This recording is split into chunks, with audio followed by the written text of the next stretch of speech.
about the coronavirus. This is from the CDC, is that humans have a large family of viruses that's very common, but sometimes some of these viruses can go rogue and mutant, and they can become very harmful. And that's what essentially happened in this case. And as far as how the virus spreads, the CDC says that the virus that causes COVID-19 is spread mainly from person to person through little respiratory droplets when a person that's infected coughs or sneezes. And when these droplets then land on, let's say, the mouths, the noses, or other bodily cavities of other people who are nearby, that's how the spread happens. And usually the spread will happen within 6 feet. And in general, it doesn't really spread by food. It really only spreads by, again, these respiratory droplets. And that's really all the main points are. And as you probably know, just washing your hands and taking simple precautions like that, or using hand sanitizer, will greatly reduce the risk. And also maintaining 6 feet of distance from other people and social distance.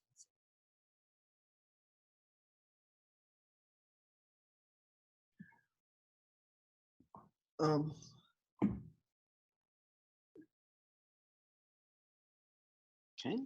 Guys, that's it, Sachin? Is there anything?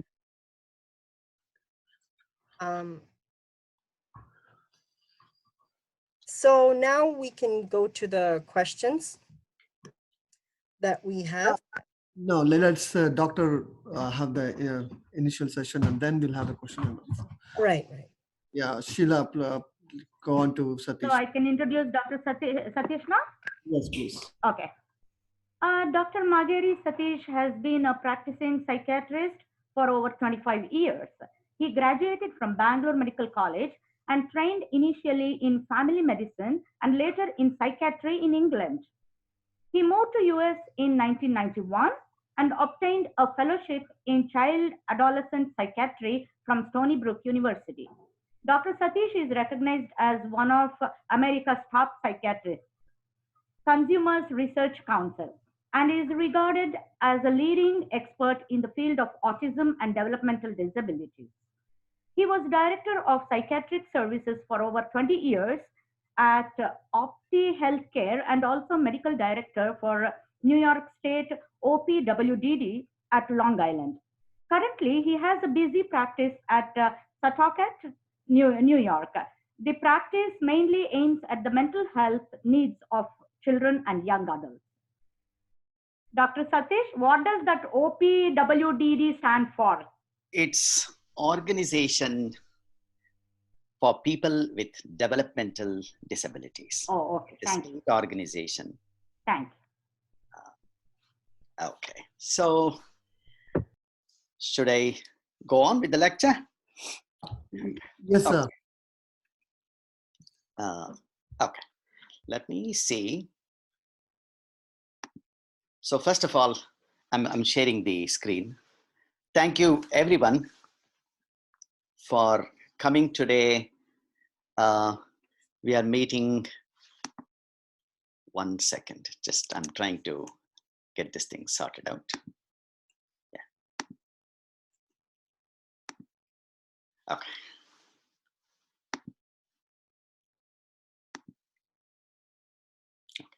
I hope people can see the screen.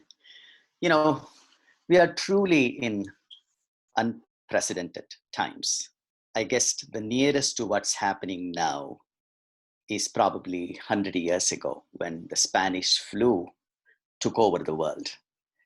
And to some extent, probably very few people were prepared for what's happening now. And there is clearly widespread mental anguish or stress since this pandemic began.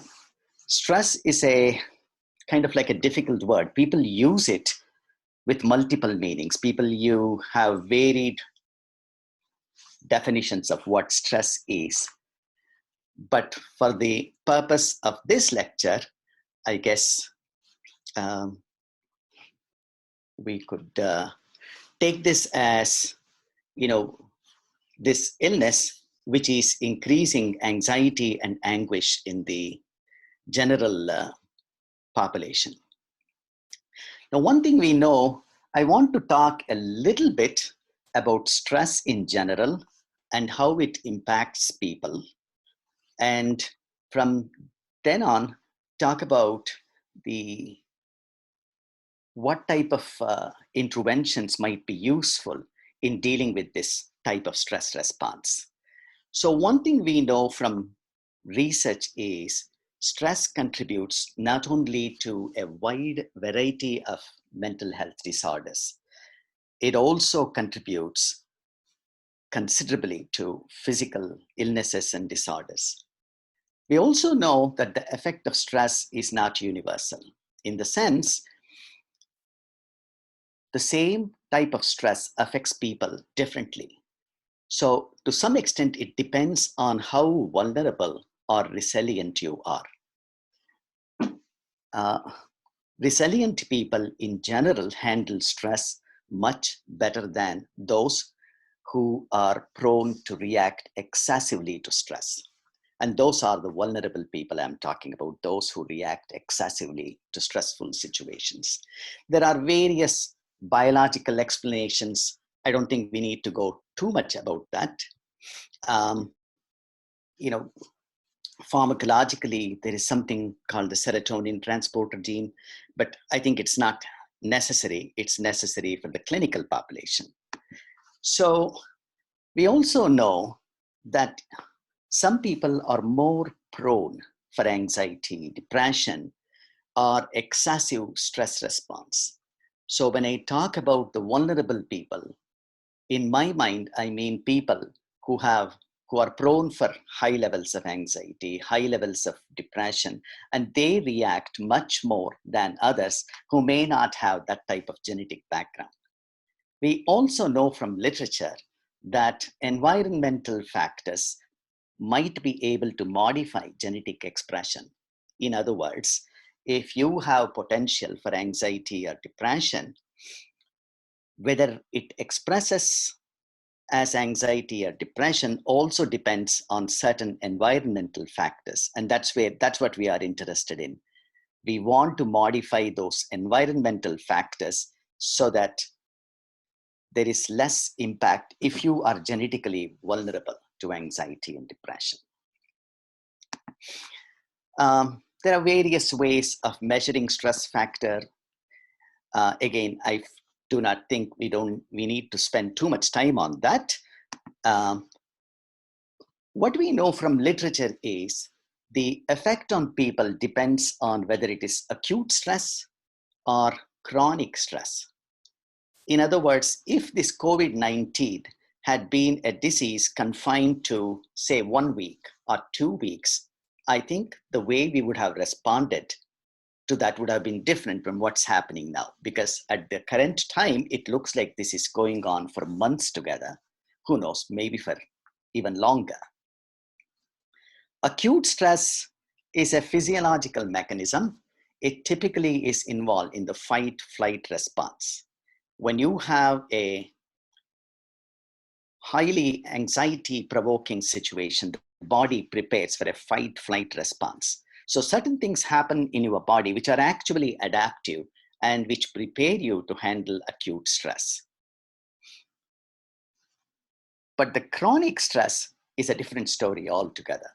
It has a much more deleterious effect on people's physiological functioning, and it results in all kinds of problems. Stress in general acts through two systems. One is called the HPA axis, hypothalamo-pituitary-adrenal axis, and the other one is something called the autonomic nervous system, which is both sympathetic and parasympathetic system.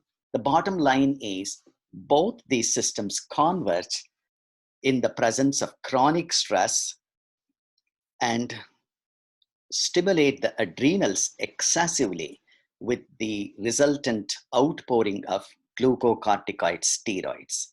and that excessive steroid secretion in the body actually reduces immunity, and it makes people become less able to handle difficult situations.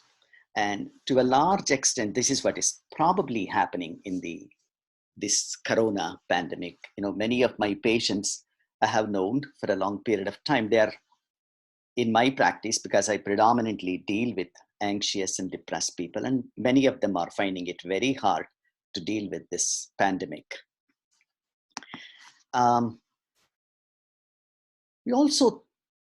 There is also evidence to say that excessive stress acts in different ways and reduces the immunity.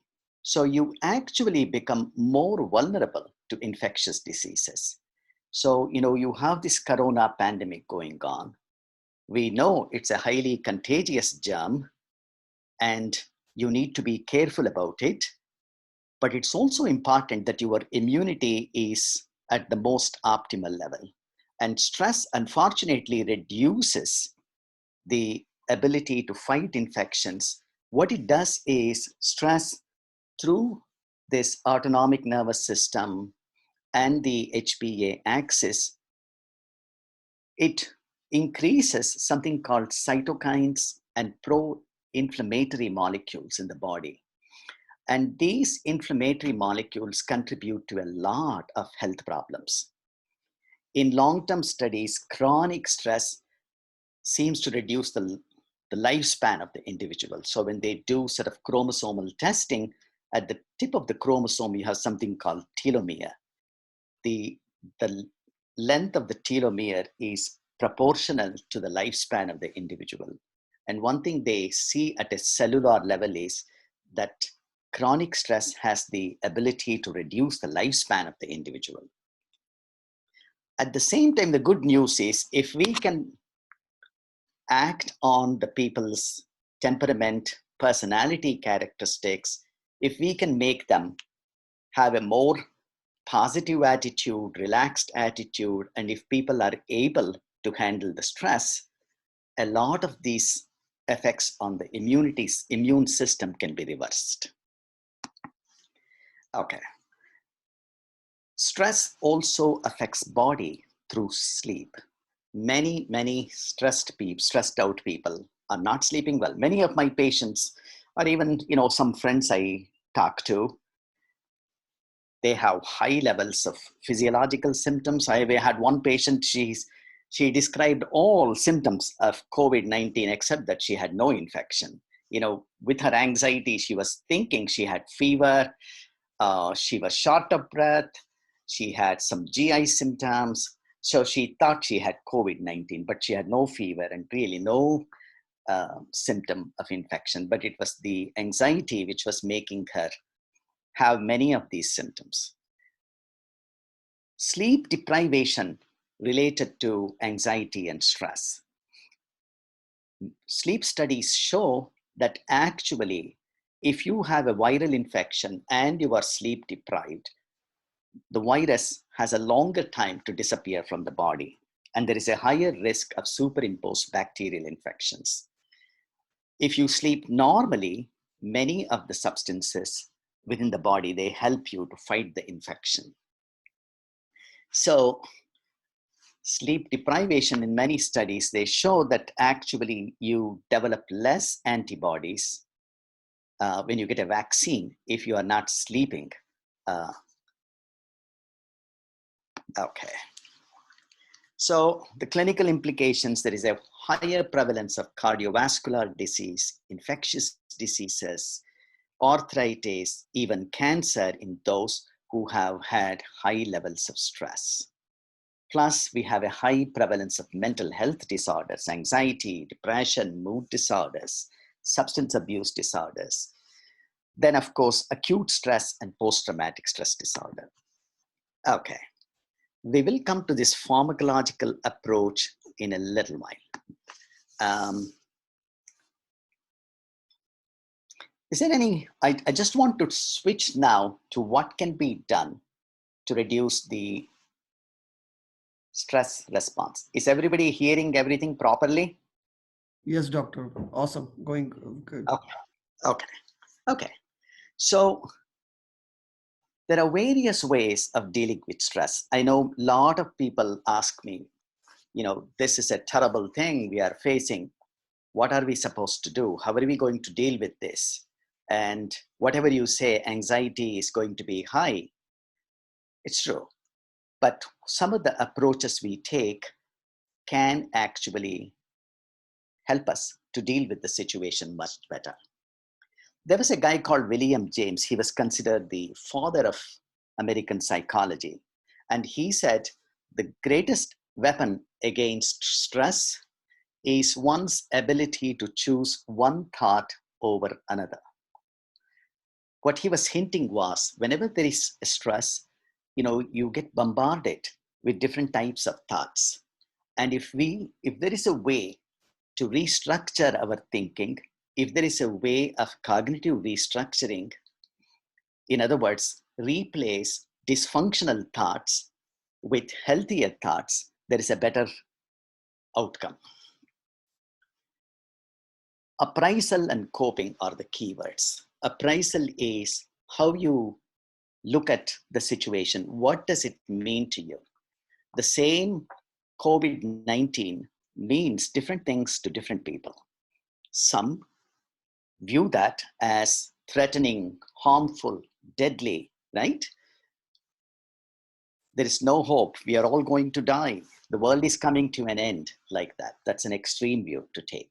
And then there are other people who view this more as a challenging situation. I want to view this as a challenge, and I know I can overcome it. That's probably a healthier approach to take. So the secondary appraisal is what can be done about it. Again, unfortunately, COVID-19 not only induces or causes severe disease, but there are also secondary problems. Like we are seeing, people are losing jobs, they have financial stress, they don't know what's going to happen with the schooling for their kids, or if they have college students, where are they going to do, what type of jobs are they going to get. So there is a lot of uncertainty about what's going to happen. So how do we deal with all this is the question.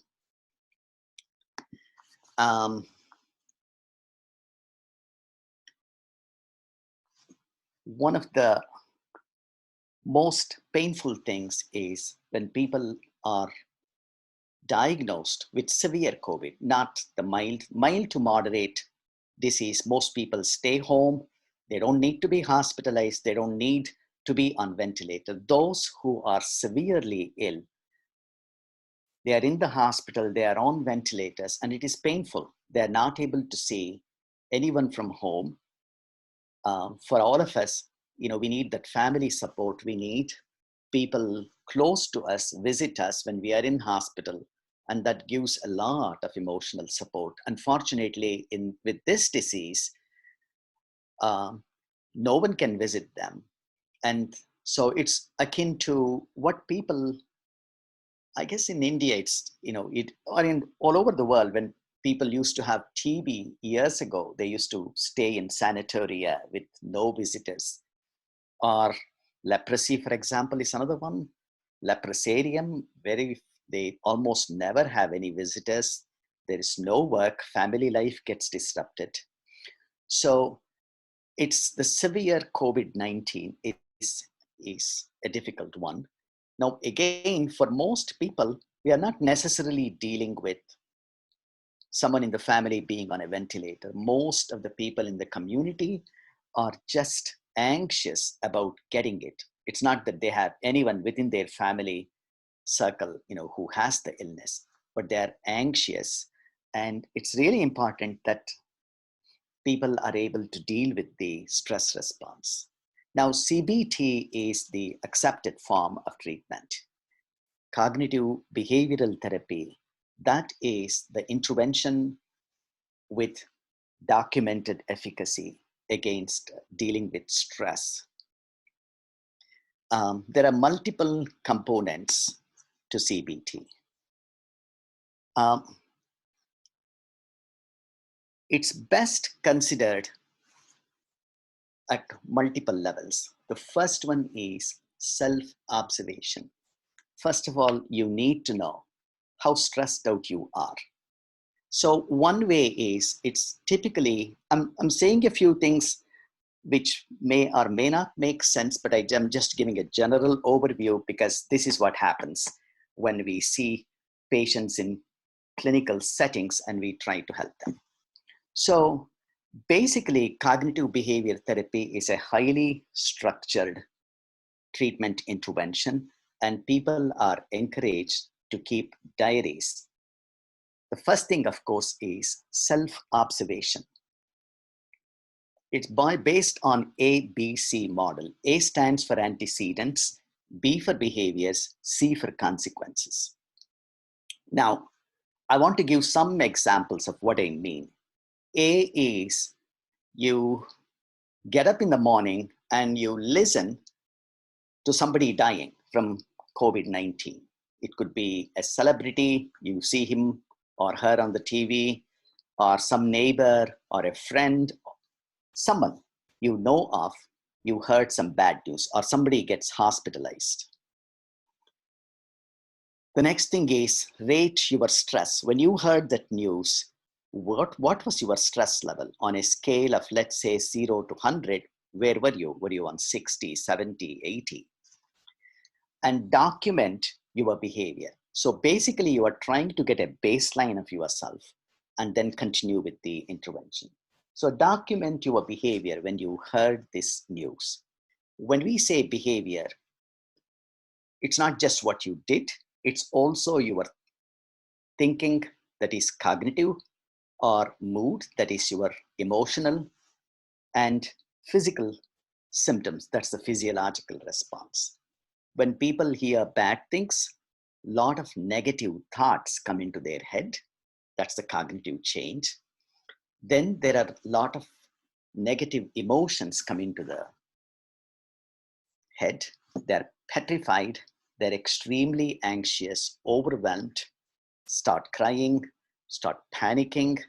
Then they have physical symptoms. They can't breathe, they're shaking, tremulous, my tummy is feeling funny, all types of symptoms they come up with. Then C refers to the consequence of what happens when you have this type of behavioral response. So C may be something like someone totally petrified, frozen, not even leaving home, even if they have something important to attend to, or become restless, go up and down the house, or yell at the kids, things like this.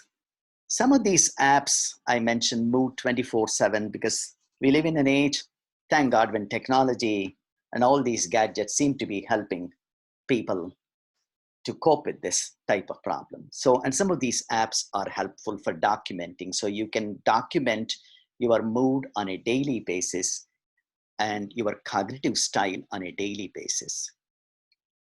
So the next step is the most important thing. So the first thing is self-observation. Second thing is cognitive restructuring.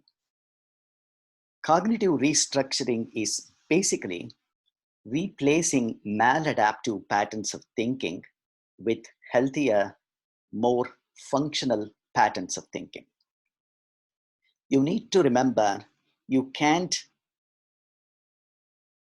change your mood directly. In other words, you are so anxious, so fearful, but the place to act on is your thoughts, with your thinking. So one popular method is acting on what are called ants. Ant is automatic negative thought. When you hear something in your life, immediately your thought sometimes can be negative. You get automatic negative thoughts. You hear someone, a friend of yours, admitted to hospital, and somehow your thought may be, oh my God, I may be end up in hospital too. So it's a negative thought. There is no reason why you need to go into hospital just because a neighbor or a friend did. But that's an automatic negative thought. when you get these ants, act immediately. Don't wait until the next day. Act immediately on the negative thought. Confront the negative thought with reality testing and replace that with a healthier thought. Now, that's the approach in cognitive structuring. If you work with a cognitive behavior therapist, that's what he or she would be doing. Sitting with you, going over your thoughts on a daily basis, pointing out where your thinking is negative and suggesting or making you think, come up with alternative explanations. Relaxation training is also part of stress management. Progressive muscular relaxation is a very, very useful type of intervention, especially for people who have multiple physical symptoms when they are anxious, like sweating a lot, I can't breathe, or stomach symptoms, feeling feverish, feeling restless. Progressive muscular relaxation, you can watch videos on the YouTube. It's a simple technique. Basically, you just lie down and gradually tense, relax your muscles from your hands to your eyelids. That's the purpose of progressive muscular relaxation. And it works really, really well. Differential relaxation is a variant of progressive muscular relaxation. Is that Lakshmi Prasad? Oh, okay. Yeah. Differential relaxation is a variant. Here, you practice to utilize only the muscles that are necessary. In other words, let's assume I'm just lifting something. I only use the muscles necessary for that job. Anxious people, tense people, they put the whole body becomes tense and rigid. You are picking up a book and putting it elsewhere. An anxious person, it's like the whole body goes into that tense mode.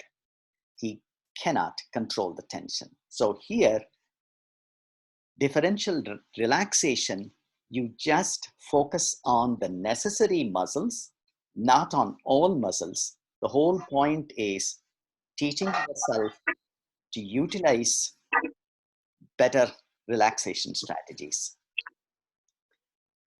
Mini practice is another very useful intervention. It again is a relaxation strategy. Here, you can combine it with New York Kannada Kutanalli is giving a lecture. Psychiatrist, classmate. Hi, Lakshmi Prasad. Yeah, Lakshmi Prasad is a cardiologist. He's a friend of mine, my classmate. So, mini practice, you can combine it with deep breathing. So all you do is you take a deep breath, diaphragmatic breathing, actually pranayam, which you probably learn in yoga, meditation. It's really very, very helpful. So when you take a deep breath, starting in the tummy, that's when the diaphragm descends down and your lungs are full. So take a very deep breath and slowly exhale. As you are exhaling, try to relax from your head, neck, shoulders, and down. Stepwise relaxation of your body, starting from your head, associated with slow, gradual exhalation. It's a good way. And you can do it multiple times a day. It truly helps people to relax. And at least studies show that all these relaxation strategies help people to sleep better and their overall physical health is much better. Meditation, again, is an extremely useful strategy. There was at least some studies which showed that meditation actually had a isoproterenol, it increases the heart rate, but people during meditation were able to keep their heart rate down, which is quite interesting. What it shows is how your mind can influence many of the physiological parameters in your body. So the next thing is, so relaxation can be a good strategy even to deal with COVID-19, again, with the cognitive restructuring, relaxation strategies. The hope is that you get a grip on your feelings, on your thoughts, and then you can focus on what needs to be done. Time management is another important intervention that can be helpful even in a disaster like this. I see my patients, not every family is having a problem. There are so many families, they're extremely happy with the current situation. There are many people who tell me, people who haven't had the time to work on so many issues at home, they're able to work on those issues. I had like thousands of journals, medical journals at home, which I had never looked at. I was able to get rid of them. And people say they're bonding better, relationship is better in many families. This can be a time to have a look at what needs to be done. What is urgent and what's important. You can even have like a 4-quadrant table if you want to. Think of what is important for me, what's urgent, what's unimportant, and what's not urgent. Clearly, you need to address the urgent and the important ones first. That's prioritizing. So many parents, even in this situation, they're happy. They had kids with issues. They have been able to work with the kid during this situation. So not everything is gloomy, even in this pandemic. If obesity was a problem, maybe this is the perfect time to work on that problem. If you're a workaholic working 12 to 16 hours a day, maybe this is the best time to relook at what is important for me, how much bonding I have with my family, how much leisure activities, how much exercise. You can probably try to accomplish things you had been able to successfully procrastinate for the last 26 years. You can work on them now. So for children, especially for young kids, they are the ones who get bored easily when they're not in school. So it's extremely important for them to have structure. They need to know what they need to be doing. They need varied activities. Otherwise, kids get bored. You may not be able to replicate everything that happens in a school, but there are several things you can do at home. Again, what you do with children, again, it depends on the age. If you have a 6-year-old, clearly you are dealing with issues different than when you have a 16-year-old and an 18-year-old. So again, age-appropriate activities, structure, routines, they're all important. Yeah, Doctor, maybe we can go with the questions, or you? Sure. So this is the last one. So this basically summarizes. So the whole approach is problem solving. Identify what your problems are. If you are someone who is prone for excessive negative thoughts or emotions or excessive tension, use the intervention that works best for you. If you are someone who thinks excessively negatively, cognitive therapy would be the intervention of choice. If you are someone who has a lot of physical symptoms, relaxation exercises would be good. Or maybe you might use many interventions. You can generate alternatives, brainstorm with your friends, family members, try to find solutions, how you can handle issues right now. Connecting to others. And I wrote social distancing should be physical distancing. It's not social distancing. You need to be in touch with friends and family. That emotional connection is extremely important. So, okay. So I guess now we can go on to the questions, I guess. So I'm gonna be asking you some questions from that were previously submitted from the audience. Also, I would like to ask anyone who has any questions to either A, type it into the chat box, or B, if you wish to remain anonymous, you can also direct a message from the chat box, not to everyone, but only to me, so you can keep your anonymity and things will be confidential if you so wish. So here's the first question. A plurality of our community has experienced great loss due to this pandemic.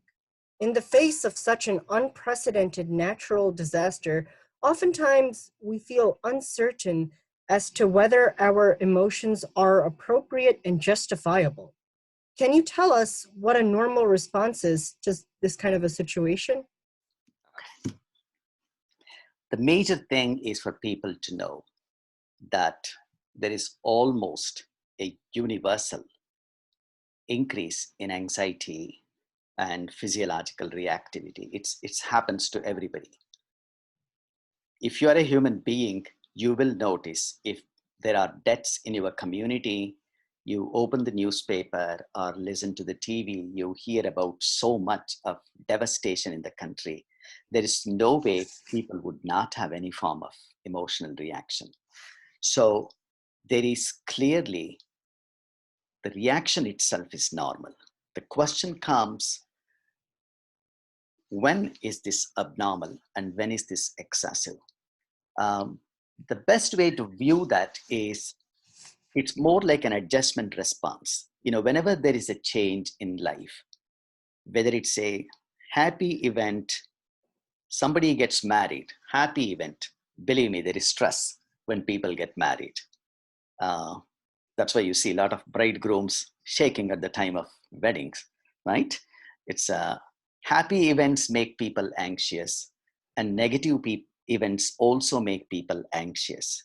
And with this COVID-19, there are many people who have very high levels of anxiety, panic attacks, sleep impairment, somatic symptoms, physical symptoms.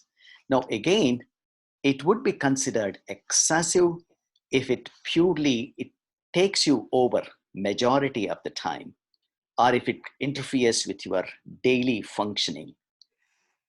It's hard to know when is it excessive, when is it inappropriate. One simple clue may be when people around you think that you are much worse than ever before, then there is some validity to that. Because, people are all different.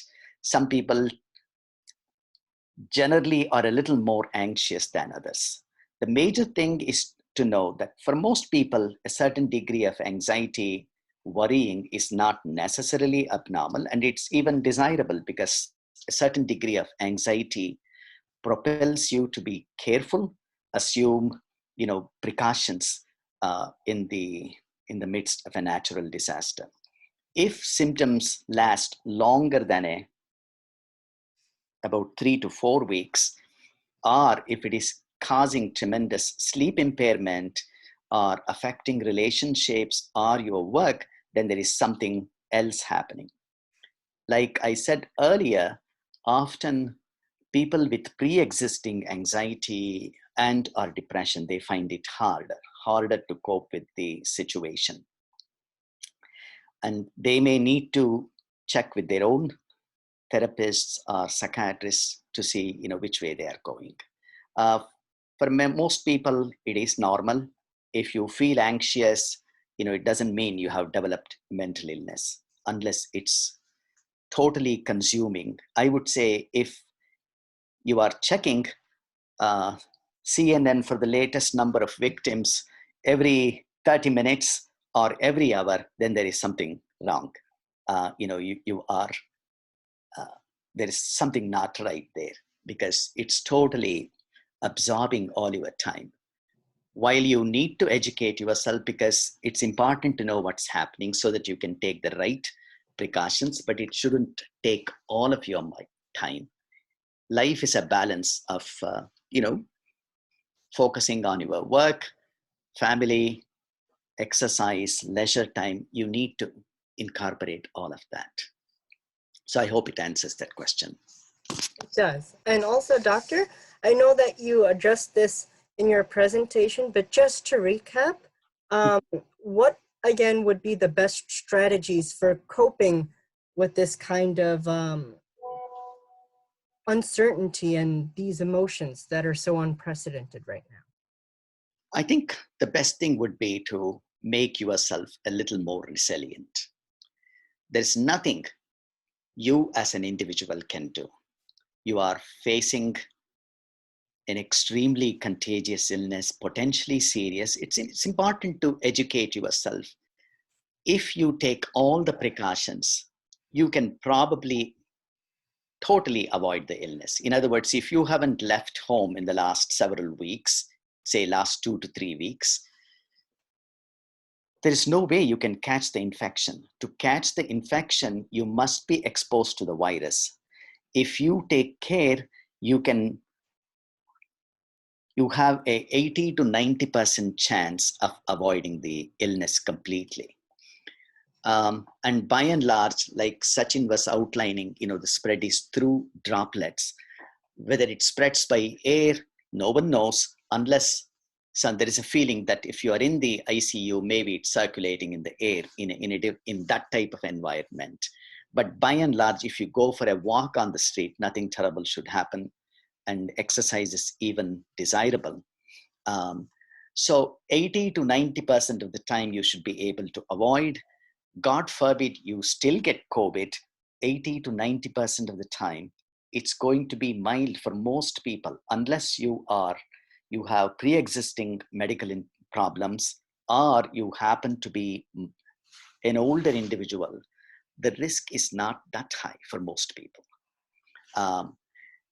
Again, this is just my experience. Again, I'm not an expert in the field.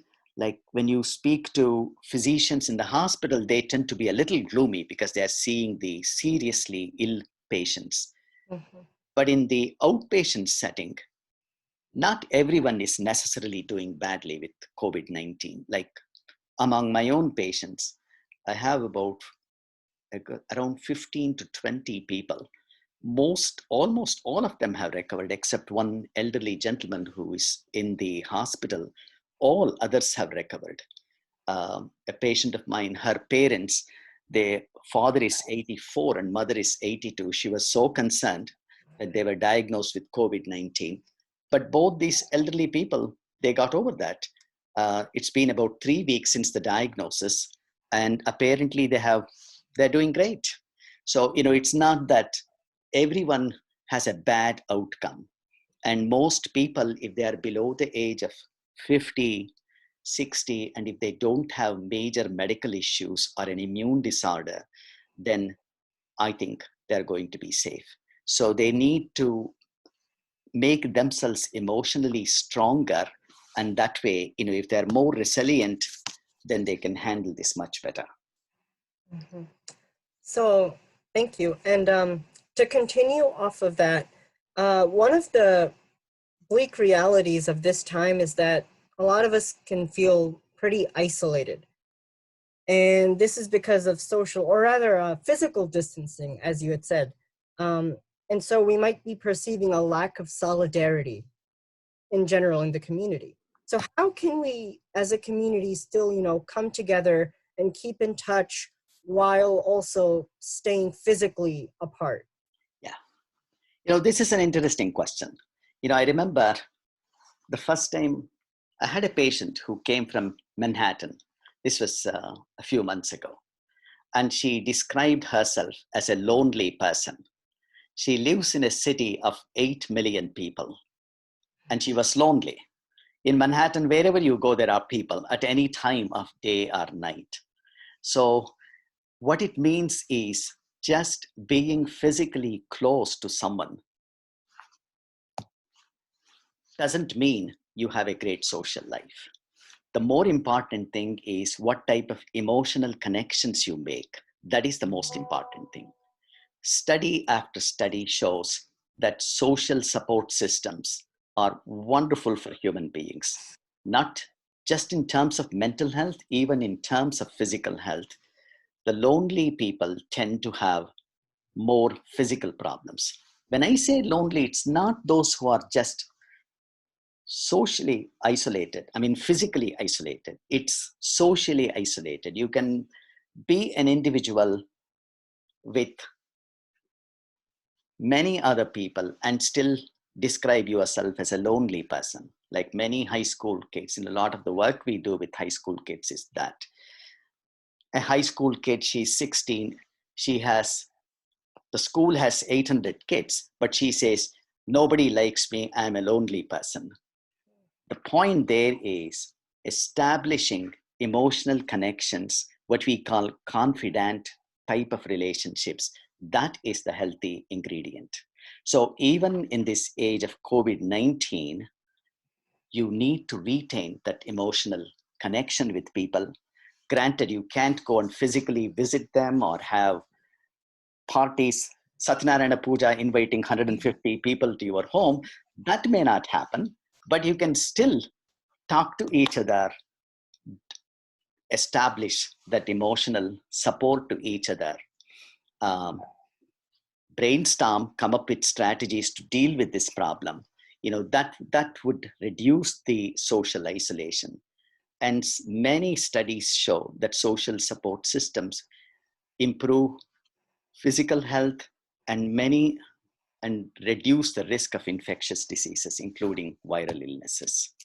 So these days, with all the gadgets people have, you can FaceTime, text, Zoom, whatever you want to. There are so many options. I mean, that's one good thing. Even if you have a loved one, in a hospital years ago with a disease like this, probably that person would not have had any contact with the family. Even now, they don't, if you have a COVID-19 patient in a hospital, they won't let you and visit the patient, even if you are the spouse of the patient. But at least the gadgets have made it easier to connect to people and still retain that type of social connections. So continuing on the part of that you said about the youth and like high schoolers, for youth specifically, this is a pretty drastic change from the usual routine of daily life. And, schools have been shut down and teenagers and children, they have to stay home all day. So how could young people deal with this kind of reality in the best possible way? yeah, again, I see a lot of high school kids in my practice, and high school and college students. Not all of them have the same experience. Some are happy to be home, and they are interacting well with the family. Sometimes they don't, but if they have good relationship with the family, often they tend to do better. So hopefully, the parents, the people in the family are interacting with these youngsters. For adolescents, the peer relationship is extremely important. So 16, 15-year-olds, often it's part of the development. Once they reach puberty, they tend to rely less on parents and family, and they rely more on their friends and peers. So this one makes it especially hard for them because they no longer are physically seeing their friends. Again, the only way at the present time is they need to interact with their friends through the gadgets. That's the only way. FaceTime, text, call. That's possibly, I know if a kid I see in my practice, she said she Zooms with all her friends, something like 10, 15 friends. They talk to each other, and which I thought was a good way of keeping that social connection going. But the parents do, like, especially the teenage kids, the 15, 16, the high school kids and the middle school kids, and sometimes even the elementary school kids, I'm noticing they're going to bed much later than they used to. That's not a healthy thing to do. Like many high school kids, instead of going to bed by 11 p.m., they're going to bed at 4 a.m., 5 a.m., getting up at like 1 p.m., 2 p.m. That's unhealthy. The human body is conditioned to be healthy if people sleep at night. Maybe it has evolutionary influence or whatever. So it's important that the parents have discussion with the kids and make sure the routines are kept, especially the sleep time, as much as possible. So it is tough, but again, the most important thing for young people, I often tell them, look, this is hopefully a time limited problem. This cannot go on forever, maybe for the next month or two, or maybe for a few months. And this is the best people can do right now. But exercise is a wonderful thing. There are a lot of high school kids. I'm actually surprised, even though one would think that a lot of high school students would have problems. In my own practice, most high school kids are actually doing good by and large.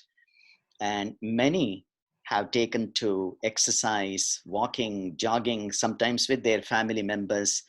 Uh, One kid said she and her brother decided to put up a shed in the backyard. So they're doing things which they had not done before. So I guess people are, again, just like adults, there is a wide variation among students also, among kids also. Some temperamentally, personality wise, are stronger than others, and some are creative. They are finding their own solutions to this problem. Some are struggling, and the ones who are struggling need some extra help. So going on the part that you spoke about sleep, so many of us, feel anxious and fearful, and as we learned, that's a pretty typical response in this situation, given in certain constraints. But sometimes the consequences can be pretty profound, and they can afflict us with great distress. And of these, it seems that the most troubling, especially in our community, seems to be insomnia and sleeplessness. How might we navigate through that? Right. It's a problem. Again, insomnia, we are probably one of the most sleep deprived countries in the world to start with.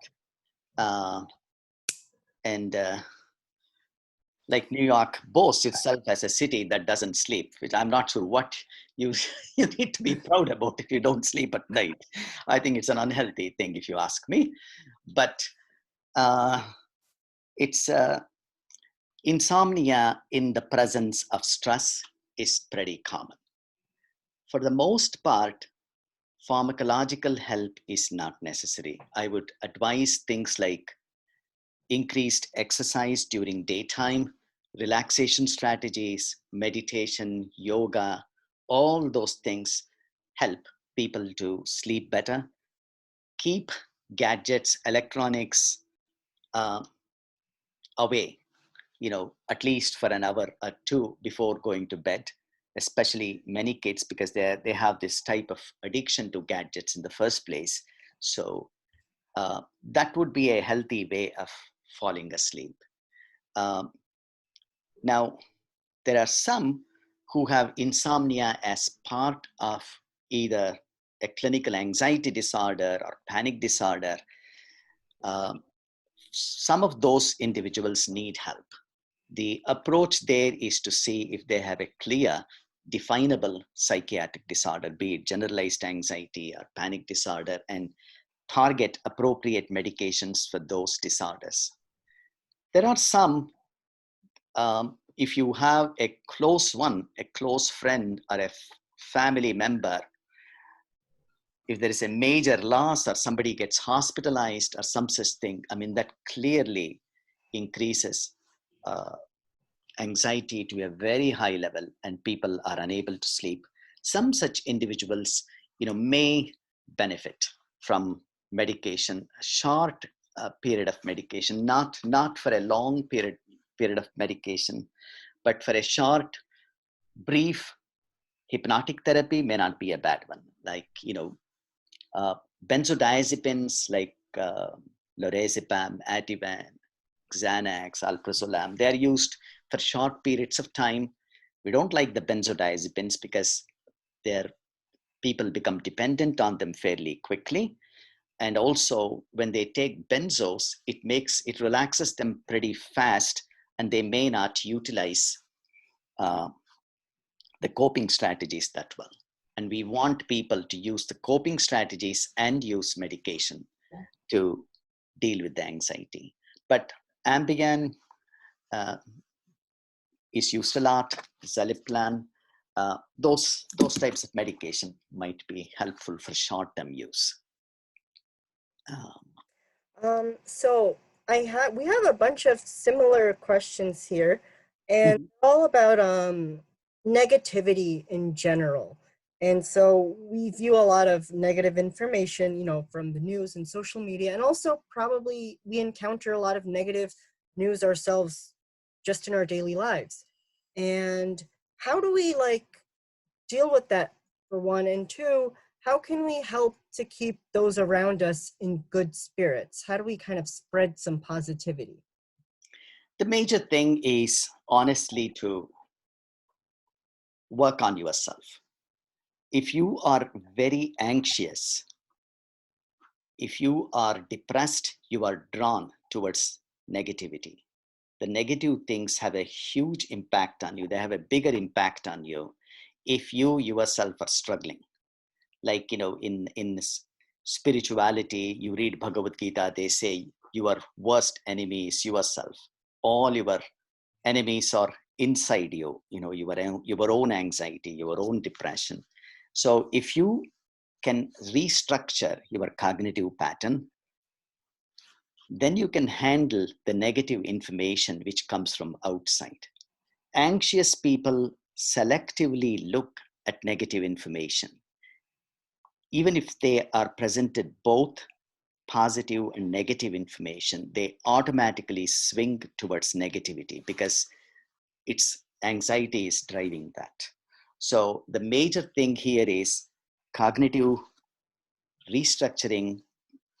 Like I was mentioning in the lecture, working on your ants, automatic negative thoughts. If you think, oh my God, I'm going to die from COVID-19. So then it's an automatic negative thought. Then you need to confront that thought and ask yourself, am I truly going to die? I am 20-year-old. Am I going to die? First of all, I'm not. At risk, I'm taking all care, and God forbid I get it, the chances are nothing terrible will happen to me, like that. You have to confront the automatic negative thought with positivity. And if you can restructure your thinking, then you can handle all this type of weird information coming around you. But I would say at a practical level, it's best not to keep on checking the statistics constantly. United States touch 400,000, 500,000 cases. Yes, we know that there is a problem, but it's the exact number of how many probably is, there's no reason to be obsessive about that and constantly hammer yourself with all the statistics. So, but I would say people in general, in cognitive therapy, we call it the cognitive errors. When you look at a situation, you can either minimize or magnify. In other words, say there is this problem in your county, in Nassau County or Manhattan, Suffolk County, there is this problem. You can look at it and have a cognitive distortion. In your mind, you can make the problem much worse than what it is. It's called magnification. Or you may go the other way. You may deny the problem completely, or nothing will happen to me. I am like a strong bull. Well, you may be a strong bull, but I wouldn't advise you to go and risk yourself to get this infection. So that's called minimization. That also is a cognitive error. Your behavior is highly influenced by your thoughts, which also influence your emotions. The place to act is your thoughts. If you can fix your thoughts, if you can replace the negativity with more positivity, it results in healthier, more adaptive patterns of behavior. So also, here's another question. So with most people are going to be telecommuting from home, and this is probably going to cause a lot of stress on those of us who are the homemakers in the family. Mm-hmm. And the workload at times might feel excessive. Mm-hmm. How couldn't we de-stress and de-escalate any tensions that may arise with regard specifically to homemakers? Okay. You know, there are some strategies which are very helpful to deal with the stress. Exercise can be an excellent way of dealing with stress.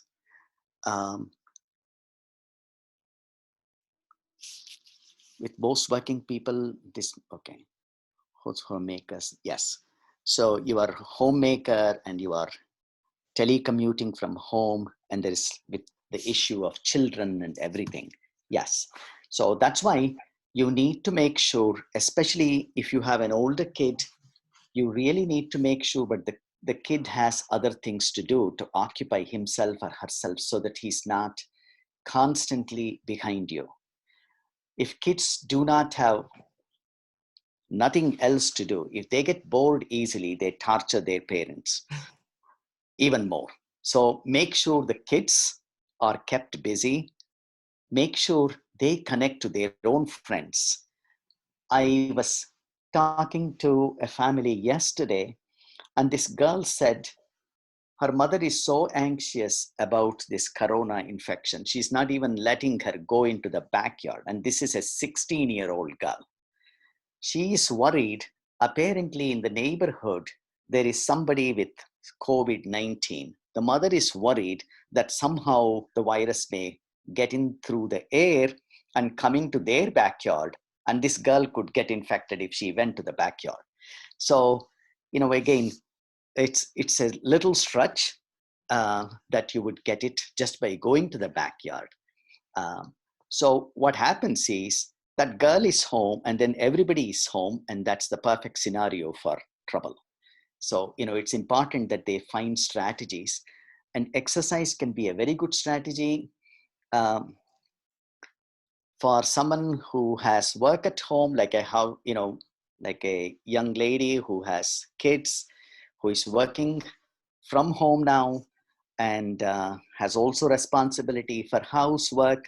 It's a lot, but I think you need to find creative ways of dealing with it. And the most important thing is to keep kids occupied, and you need to have this mental framework that you need. However important the work is, it needs to be balanced with leisure activities, with exercise, nutrition, and all those things. So another member of our community has asked this question. They're asking, what is the best method of relaxation or the best medicine for relaxing to help them cope with anxiety and fear? They say that techniques like yoga, meditation, etc., do not work for them. Yoga and meditation are helpful for people who have predominantly physical symptoms of anxiety. They are the ones who need relaxation strategies. And yoga can be a wonderful thing. It's excellent for physical health. It can also reduce aches in joints and be a overall excellent aid for physical health and for physical symptoms of anxiety. But there are many people who are stressed out because of constant negativity in their thoughts. They respond better to cognitive therapy. So when I was mentioning, cognitive restructuring, that's what I meant. These are people who would be better off utilizing cognitive forms of therapy, and they are the ones who will find it much, they will find a better outcome with that type of intervention. So the intervention has to be targeted to the person's presentation. Many people use a combination of things, like even deep breathing exercise, or the other progressive muscular relaxation I mentioned as a relaxation strategy. It's a very simple thing to do. It helps many people with physical symptoms of anxiety. But for someone who doesn't find that type of relaxation strategy, he may be the type of person who would benefit from cognitive therapy. Now, occasionally they may have other clinical disorders like severe anxiety or depression, which would be more amenable to medication. Commonly, we use SSRIs. These are selective serotonin reuptake inhibitors. They elevate the level of serotonin, and that reduces anxiety and depressive symptoms. At times, extremely anxious people, they have underlying OCD, obsessive compulsive disorder. Again, they don't necessarily respond just to, meditation and yoga. They really need a higher level of help, and they again would probably need medication. So some of the people with very high levels of stress level who are just unable to relax with the usual techniques, they may need to be evaluated for any possible disorder, and then treatment would be towards that disorder. Insomnia is a non-specific symptom. It can be related to just adjustment. You hear about a natural disaster, there is an adjustment response, or it can be part of severe anxiety disorder, severe depression. So it needs proper evaluation in those instances. Another member of the community is asking, what if they are worried about the side effects of taking medication and they therefore do not wish to take medication at all? Okay. The unfortunately, when there's a lot of stigma against psychiatric issues in general in the community. You almost never hear a person refuse to take the medication, if they have hypertension or severe asthma or some type of medical problem. They're much more willing to accept medication. When it comes to medications which influence mood or anxiety level, people often hesitate because there is this built-in belief that somehow psychiatric illness is my own making. If I am anxious, I am fully responsible for that. Sometimes you are not fully responsible for your anxiety. There is an underlying disorder which is probably genetically based, biologically based, and you do need treatment. And medications, when they are used carefully, they're extremely effective, they're very helpful, and they do not have serious side effects. My oldest patient I ever treated, she died 2 months before her 103rd birthday. She was on medications ever since the medications came on the scene. 1951, now this lady, remember, had chronic psychotic illness, which is supposed to reduce the lifespan considerably, statistically. Statistics doesn't always work for individual cases. This lady, she was on all kinds of medications, but she never had side effects, but the medications kept her going. What it means is not everyone has side effects to medications.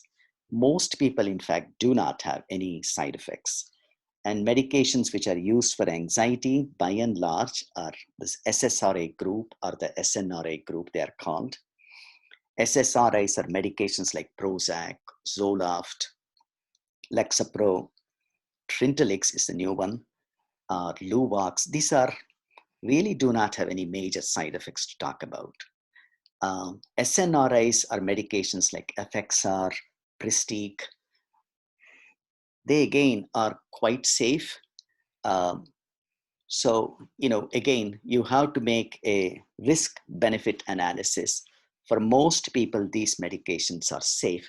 But again, if someone doesn't need medication, they shouldn't be on medication. They should try other approaches also. If someone is severely depressed or extremely anxious, then I would definitely recommend medication, because there is no reason to suffer like that.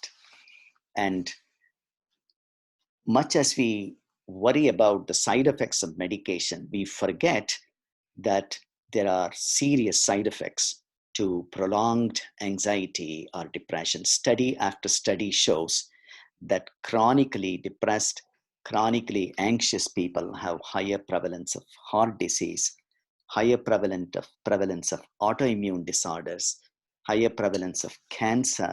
So there is a wide range of medical problems people suffer.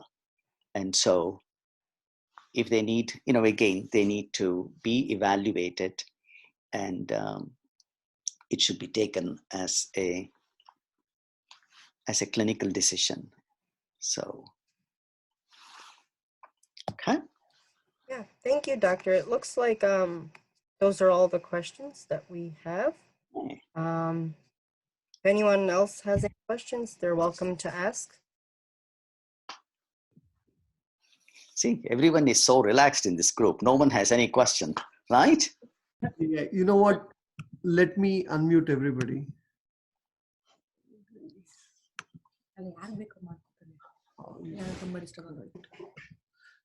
Yeah.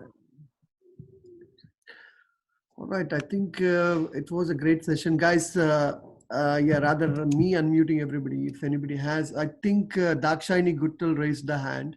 She can unmute. I can unmute her. ಒಂದು problem ನಮ್ಮ office ನಲ್ಲಿ ಒಂದು ಹುಡುಗಿಗೆ she became sick.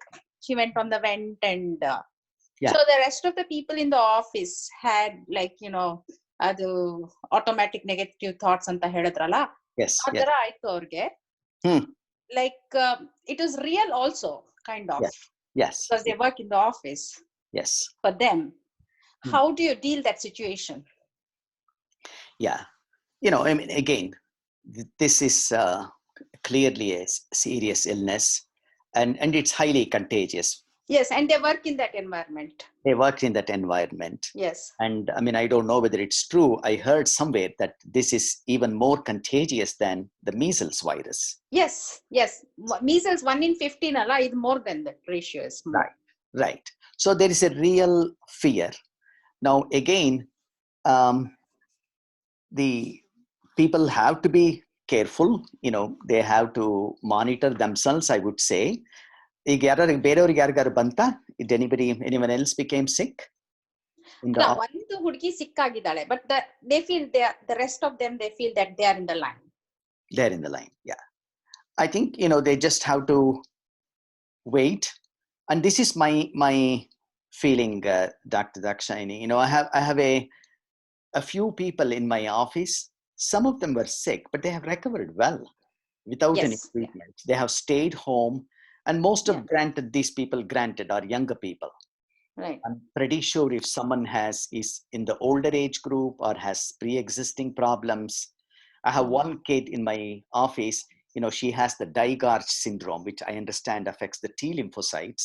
Now she would be a high risk candidate, God forbid. Because immunocompromised. Yes, she's highly immunocompromised. So, I discussed with the mother, and we said, this kid clearly shouldn't be exposed at all. She would probably stay home until a vaccine comes out or some such thing. But, for others, I guess it's a waiting game. Yeah. For most people, I guess if they get it, yes, they have to deal with it. But there's no other option. I don't know whether there is no preventive. I had read somewhere, zinc and vitamin C probably reduce RNA replication after, whatever in the RNA viruses. It's helpful in reducing the virus replication. But I guess it's I mean, all those things are ಮಾಡ್ತಾ ಇದ್ದಾರೆ ಅಂದ್ರೂ ಒಂಥರ like sudden ಆಗಿ ಯಾರು like one day they get that message, so she called in sick, she's in the hospital, she's intubated, and the whole hospital, like the whole clinic became like the whole atmosphere changed. I mean, it is as it is cold atmosphere, but still it became even dimmer. I would say, I mean, only if someone is extremely anxious or not sleeping, my feeling is lack of sleep, constant panic, constant anxiety, that would be even worse. So they may need short-term medication, maybe something to reduce the anxiety. I mean, benzodiazepines, even though we don't like them, they're extremely effective short-term. And there is always a risk of dependence, but if someone uses it carefully for 2 weeks or whatever time the incubation period needs to be observed, I think it should be relatively safe. Oh, okay. So yeah, at that moment like we have to deal with it, and we can give this short acting benzodiazepines, I think. And if someone has previous history of panic disorder or major depression, stress in those who are predisposed can precipitate one more episode of depression. So, they may need to make sure they are on SSRIs. They may need adjustment of the dose. So, they need to, that would be advised for them. Oh, thank you. Okay, thank you. Thank you. Thanks, Dakshayani. Thank you. Anybody else has any question? We can take one or two more. And if people need to go anonymous, they can send the information to the email, or in fact, like we do have a doctors group. If people don't feel comfortable now, they can even send an email to Sheila or send this question to Sheila sometime later also, because we do have a doctors group where she can post it and doctor can even answer there. Guys, if nobody has any question, we can wrap up this. Okay, thank you very much. Thanks for listening to me, and I hope it was helpful in some way. But again, all these things I tell people, it's something. It's not just listening. We need to make sure we need to incorporate on a daily basis when they do work. So, okay, thank you, everybody. Yeah, Thank you so much, Doctor. yeah. Out of thanks, I would express the gratitude for all the members who involved in this session. On behalf of KKNY, I would like to thank Dr. Satish, who graced us with his knowledge to handle the stress of this crisis. It was a great session, Doctor. Thanks to young scientist Sachin, who is working on many research, took time to collect questions and moderate the call. Wonderful. Wonderful. Thanks, Sachin. And thanks to Sheila also to introduce these people. And she's doing wonderful job in doing other services to the community. Thank you all. Once again, as doctor said, the stress can only downgrade your immunity, and again, don't see too much of this news and negative information. Probably staying positive is the best thing to do. And as a KKNY, we are also trying to keep the community busy with so many activities, and we'll continue to do that so that everybody is a little bit occupied and not think of much of it. Thanks once again for everyone joining. We'll see you soon. Ajit, I have a question. I see that there is a recording going on here. Is there a way to access the recording? Yes, Naveen, sure. I think I'll put it somewhere and I'll send you the link. Thank you so much. Appreciate it, man. Sure. Thanks, Naveen. It's an off time, man. I think, wow. So from India. No, this is very important because things are a lot different here, handling a lot of poor people and who are stuck in various construction sites. I deal with them. So I wanted to hear how to handle them. I had a question which I posted, but anyway, I'll post it to Sheila as well. Sure. Okay. Thank you, Dr. Satish. Appreciate it. Oh, thank you. Thank you. And thanks, Ajit, for organizing this. And thank you, Doctor. Okay. Thank you, doctor. Yes, Thank you, you. Susan. Thank you, Dr. Sachin. Thanks, everybody. Thank you. Thank Bye. you. Thank you, everyone. Thanks, everyone, for Thanks, participating. Sachin. Thank Good you. job. And thank you all for sending me your questions. Thank you. Good job, Sachin. Good job, Sachin. Okay. Job, Sachin. Mr. Ella? Okay.